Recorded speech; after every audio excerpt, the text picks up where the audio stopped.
Okay, everybody, we're going to go ahead and get started. And I guess speakers, as you can tell, I'm standing away from the mic and I'm pretty loud, so maybe don't yell into the microphone when you're presenting.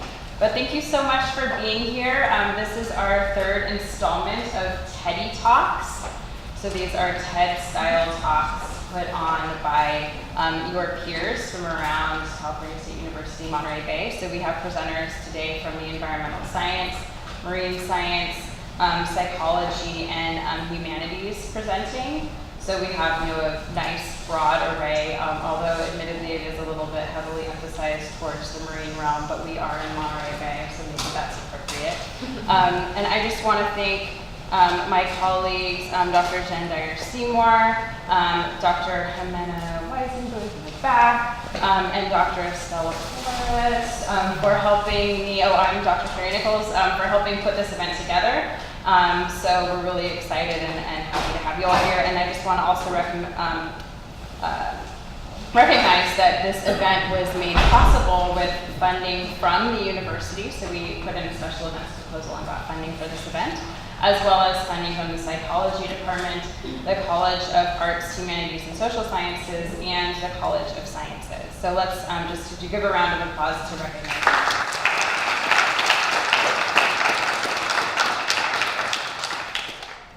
Okay, so now I'm going to introduce our MC for our event. Dr. Kekani Khatija is a researcher at the Monterey Bay Aquarium Research Institute.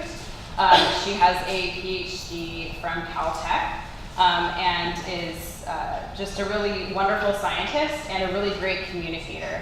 And she has actually been invited twice by TED to come to their events and give talks. And so she's going to tell us a little bit about her experience. We're going to see one of her presentations, and then she'll be introducing our speakers for the evening. So welcome, Dr. Khatija.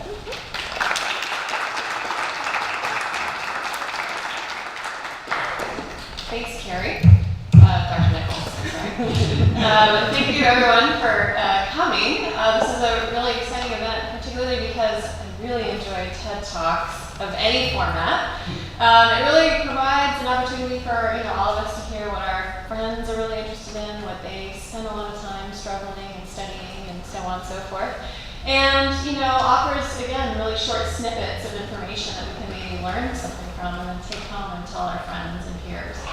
So I wanted to at least tell you a little bit about my experiences with TED. So those of you know what TED stands for, right? It's technology, entertainment, and design. Did I get that right? So TED was originally, it started in the 80s, and then it was kind of reborn in the 90s. It was an annual event that would happen every year here in Monterey, of all places, at the Monterey Convention Center just down the street. And so it was an event that inspired a lot of different people, a lot of different groups, and actually started to grow beyond just being this one annual TED event. TED has events. There's a global event, there's a health event.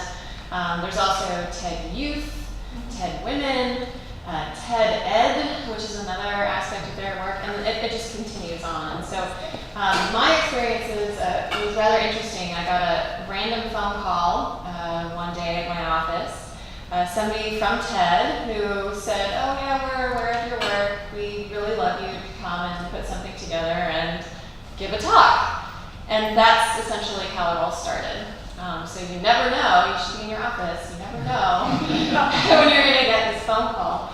And so that began essentially a 2-month-long period of preparation for giving a talk. It started with pairing you up with a coach, and that coach would spend a couple hours with you a week discussing kind of what your story is, like what is the piece of information you want people to walk away from when they hear your talk.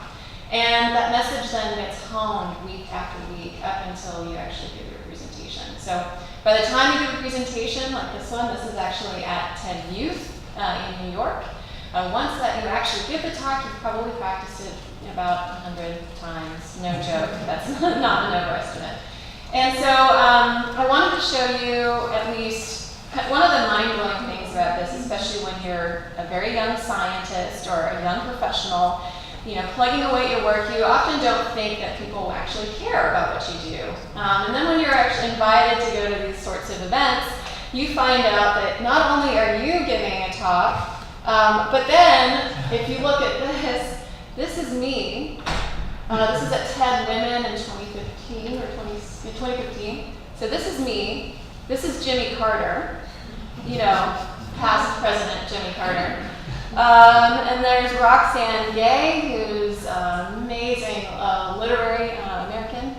And I believe that's the Indigo Girls. So just to be listed among this group of really amazing people for me, it was very exciting. And so what I'm going to do is I want to show you at least one of the talks that I gave. It was at TED Youth. So TED Youth is an audience of high school students, essentially.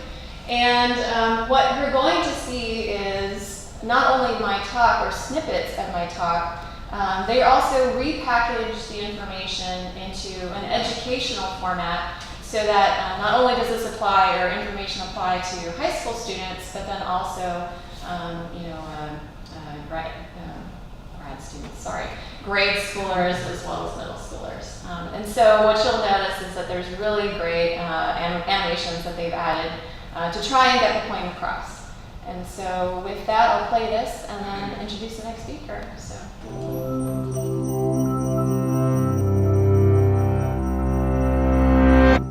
So my name is Kekani Katija, and I'm a bioengineer.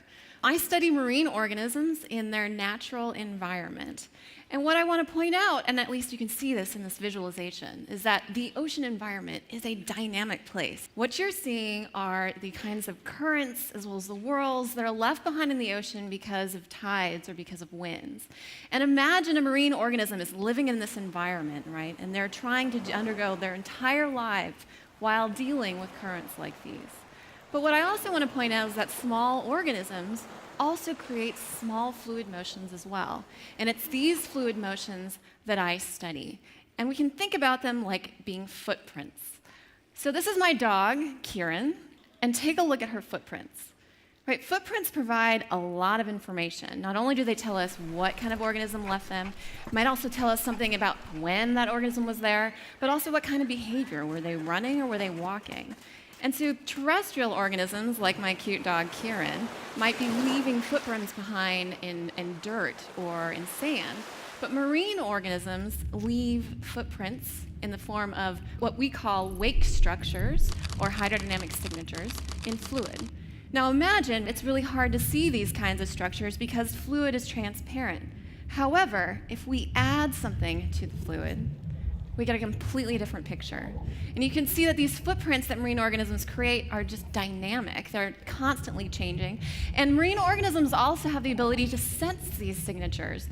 They can also inform decisions, like whether or not they want to continue following a signature like this to find a mate or to find food, or maybe avoid these signatures, right, to avoid being eaten. So imagine the ability to be able to not only see or visualize these kinds of signatures, but to also measure them. This is the engineering side of what I do. And so what I've done was I actually took a laboratory technique and miniaturized it and basically shrunk it down into the use of underwater housings to make a device that a single scuba diver can use. And so a single scuba diver can go anywhere from the surface to 40 meters or 120 feet deep to measure the hydrodynamic signatures that organisms create. Before I begin, I want to kind of immerse you into what these kinds of measurements require. So in order to work, we actually dive at night, and this is because we're trying to minimize any interactions between the laser and sunlight. And we're diving in complete darkness because we do not want to scare away the organisms we're trying to study. And then once we find the organisms we are interested in, we turn on a green laser. And this green laser is actually illuminating a sheet of fluid, and in that fluid, it's reflecting off of particles that are found everywhere in the ocean. And so as an animal swims through this laser sheet, you can see these particles are moving over time. And so we actually risk our lives to get this kind of data. What you're going to see is that on the left, these are particle images that shows the displacement of fluid over time. And using that data, you can actually extract what the velocity of that fluid is and that's indicated by the vector plots that you see in the middle. And then we can use that data to answer a variety of different questions, not only to understand the rotational sense of that fluid, which you see on the right, but also estimate something about energetics, or the kinds of forces that act on these organisms or on the fluid, and also evaluate swimming and feeding performance. We've used this technique on a variety of different organisms, but remember, there's an issue here. We're only able to study organisms that a scuba diver can reach. And so before I finish, I kind of want to tell you what the next frontier is in terms of these kinds of measurements. And with collaborators at Monterey Bay Aquarium Research Institute, we're developing instrumentation to go on remotely operated vehicles so we can study organisms anywhere from the surface down to 4,000 meters, or 2.5 miles. And so we can answer really interesting questions about this organism. This is a larvacean that creates a feeding current and forces fluid through their mucus house and extracts nutrients. And then this animal, this is a siphonophore, and they can get to lengths about half the size of a football field. And they're able to swim vertically in the ocean by just creating jet propulsion. And then finally, we can answer these questions about how swarming organisms like krill are able to affect mixing on larger scales.